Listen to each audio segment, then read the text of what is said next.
Dan selamat pagi pemirsa. Hari ini hari Jumat 29 November 2024. Kita teruskan Kita teruskan lagi yang tadi ya. Karena janji saya kita teruskan pada waktu yang lain. Karena pembahasannya panjang. Dan akan lebih panjang lagi nanti akan dimuat di Chatterbox atau di program saya atau di Sunday with James Consumer Influencer atau dimanapun. Nanti tunggu aja. Makanya subscribe channel YouTube saya ya. Jokowi tidak layak, bahkan gagal untuk dikatakan sebagai guru bangsa ya, karena memang harusnya ketika sudah tidak lagi jadi presiden ya tidak perlulah harus interven, turun tangan gitu loh. Betul, memang kalau sudah sebagai warga sipil mau dukung siapa aja mah bebas, betul. Kalau sudah sebagai warga sipil memang kalau mau dukung siapa aja mah bebas, betul. Ya, Jokowi juga sudah bukan lagi kader PDI Perjuangan, jadi mau dukung siapa aja bebas, namanya demokrasi, betul memang. Tapi kan mohon maaf, Jokowi itu bukan, tapi mohon maaf gitu ya, saya minta maaf, sejuta maaf ya teman-teman ya. Jokowi ini kan orang masih memandang beliau sebagai mantan presiden yang kalau boleh saya bilang punya popularitas yang lebih daripada predecessornya, yaitu Pak SBY ya. Tingkat kepuasannya orang katanya mencapai angka 80%. Ya, pertanyaannya gini aja sekarang, sederhana saja ya. Yang salah dari Jokowi itu apa? Beredar sebuah rekaman audio lebih tepatnya, percakapan antara mantan Presiden Jokowi dengan Cagup Jateng dan Cagup Jateng nomor 2 Pak Ahmad Lutfi dan Gus Yassin MZ, Gus Yassin Maimun Zubair. Jokowi bilang begitu, dan itu suara asli dari Jokowi, nggak dipotong. Kalau lengkapnya akan lebih parah lagi. Jokowi di dalam rekaman audio itu seakan-akan gini loh. Kalau dalam tafsir saya, kalau saya kutip dari statementnya senior saya, teman saya Bung Deddy Storus ya, gini ya, Jokowi ini jadi Pak Ahmad Lutfi ini hanya akan sebentar aja jadi gubernur Jawa Tengah ya, hanya akan sebentar aja jadi gubernur Jateng, atau mungkin tidak dilantik jadi gubernur. Kalau tidak dilantik saya rasa nggak mungkin lah, karena akan melanggar ketentuan ya. Dilantik jadi gubernur Jateng tapi hanya sebentar. Setelah itu bagaimana caranya Pak Ahmad Lutfi ini akan dikirim oleh Jokowi masuk ke kabinet merah putihnya Presiden Prabowo Subianto, dan nanti posisinya si Ahmad Lutfi ini akan diganti sama Mas Kaisang Pangarep. Nah, lagi-lagi ini memang melanggar ketentuan.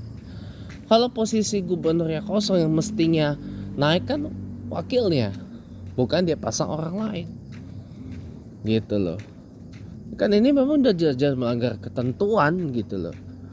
Melanggar ketentuan yang ada. Nah, yang saya heran ini audionya beredar luas loh.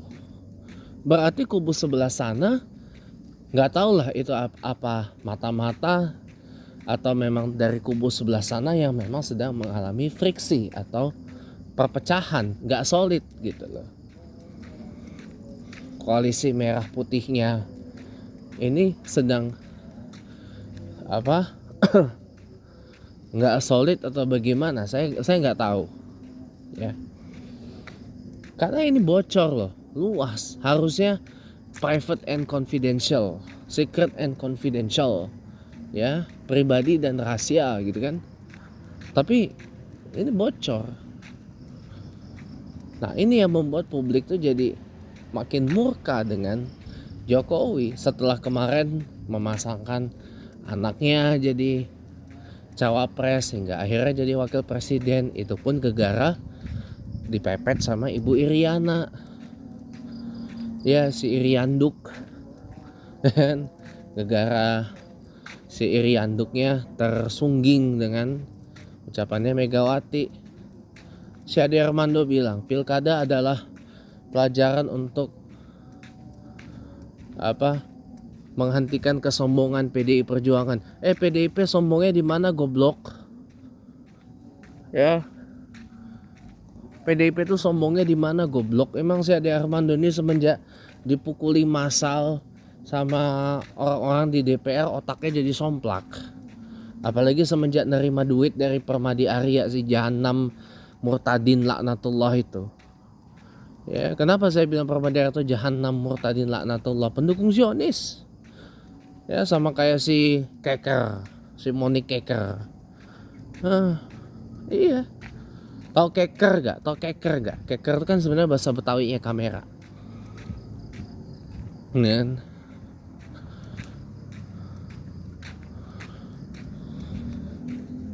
Itu agak jadi error juga dia. Ya, PDIP sombong di mana goblok? Buktinya di pilkada ini PDIP menang di 15 provinsi dan surprisingly PDIP juara di Aceh. Walaupun bukan sebagai partai pengusung, tapi partai pendukung. Ya, partai pendukung calon gubernur Pak Muzakir Manaf, ketua umum partai Aceh, yang nyagup di sana. Itu surprise loh buat saya. PDIP bisa menang di Aceh itu surprise. Ya, itu hal yang mengagetkan buat saya. Lah PDIP menang di surprise ini salah satunya di Aceh, selain di Jakarta, di Bali, di Kalimantan Tengah, di Kalimantan Barat, di seluruh Papua kecuali Papua Barat Daya. Seluruh Papua kecuali Papua Barat Daya, bahkan provinsi baru Papua Pegunungan, Papua Tengah, Papua Selatan, ya itu juaranya adalah PDI Perjuangan. Juaranya adalah cagup yang diusung PDIP. Lalu bagaimana mau dibilang ini sombong dari mana PDIP itu? Saya kasih tahu, waktu itu kan saya pernah bahas cara PDIP berpolitik itu seperti apa. Gini loh, ini biar si Ade Armando ini pinter dikit napa. Ya, pantas saja berhenti dari dosen UI, kagak tahan dia menghadapi anak-anak mahasiswa UI yang makin kritis belakangan ini. Ya, kagak tahan dia. Dia mundur jadi dosen UI. Bukan karena apa-apa segala macam, kagak tahan. UI semenjak kembali ke jalan yang benar jadi makin kritis anak-anaknya. Bagus. Yellow Jacket tuh jadi makin ada wibawanya lagi. Bagus. Nah si Ade Armando ini kagak tahan ada di sana.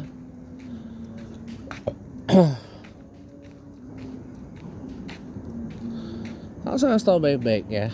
PDIP itu adalah partai yang selalu saya bilang adalah PDIP itu adalah partai politik yang berprinsip. Ya, partai politik yang punya prinsip dan sikap politik yang jelas.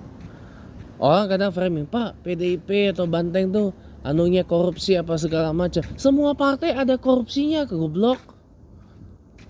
Semua partai itu ada korupsinya, cuma PDIP doang. Elunya aja yang kagak suka, elunya aja yang sentimen sama PDIP, jadinya framing PDIP mulu. Tai kucing lah. Nih, saya tahu.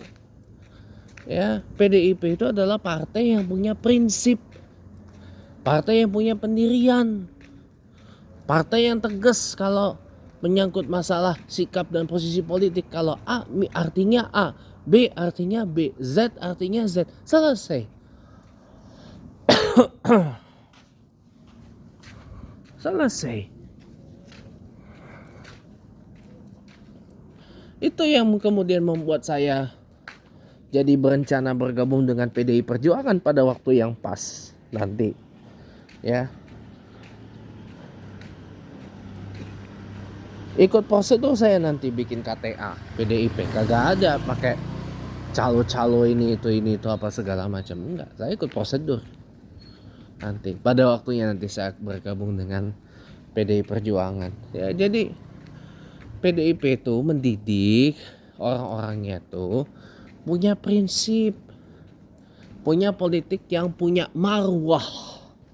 Bukan seakan-akan politik hanya untuk power. Ya, berpolitik for the sake of power. Bukan itu mainannya PDIP. Ya. Ya, jadi mohon maaf ya kalau ada yang mengatakan PDIP ideologi Pancasila. Saya nggak pernah setuju Pancasila itu sebagai sebuah ideologi. Saya nggak pernah setuju, teman-teman. Pancasila itu dasar negara, itu udah final. Tapi ideologinya PDIP itu adalah konstitusionalisme. Ideologi yang mendorong kepada taat pada konstitusi. Dan PDIP itu adalah partai institusionalis. Bukan partai liberal, bukan partai konservatif. Partai institusionalis yang platform utamanya adalah sosial demokrasi atau demokrasi sosial. Jadi PDIP itu Social Democratic Party, bukan Liberal Democratic Party. Gitu. Jadi itu yang harus Anda mengerti, teman-teman. Ya. Jadi mohon maaf itu ya. Jokowi ini tidak layak untuk jadi guru bangsa karena gagal memberi teladan yang baik buat masyarakat kita. Nanti pembahasan lanjutannya akan lebih lengkap lagi pada waktu-waktu yang akan datang. Selamat pagi, selamat aktivitas.